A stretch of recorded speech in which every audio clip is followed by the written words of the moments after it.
How have we put this picture together of where they came from and why they're here? Well, the whole thing started in July 2nd, 1947. That was the first crash.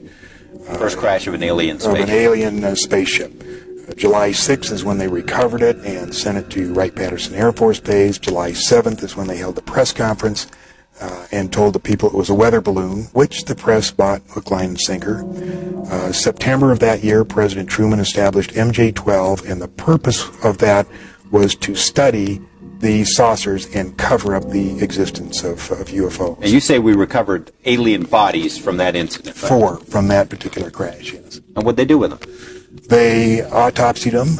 Dr. Detlef Bronk was the chief surgeon, so to speak.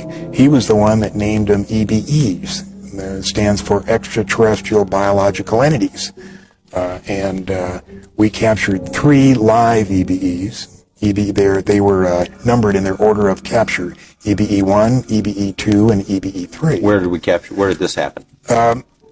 In different crashes. EBE-1 lived with an Air Force colonel between 1949 and 1952. The EBEs are kept in an electromagnetic facility called a YY-2. It was designed by a Dr. Eric Wang, who worked directly for Dr. Kissinger, who has been in this cover-up since the very beginning. The reason they had to create an electromagnetic facility is the fact that the EBEs are so advanced. They're at least a half a billion years advanced from us, and probably more. They can move by thought. Move by thought. And they can also disappear. But they can't move by thought through electromagnetic facilities. So they built this facility.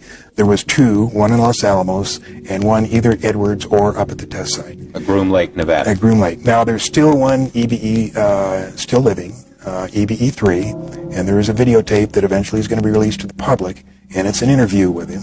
As hard as that may sound, as hard as that may be to believe, there is a videotape of an interview with EBE-3. And what is this language that the interviewers are? I haven't seen the tape, so I don't know.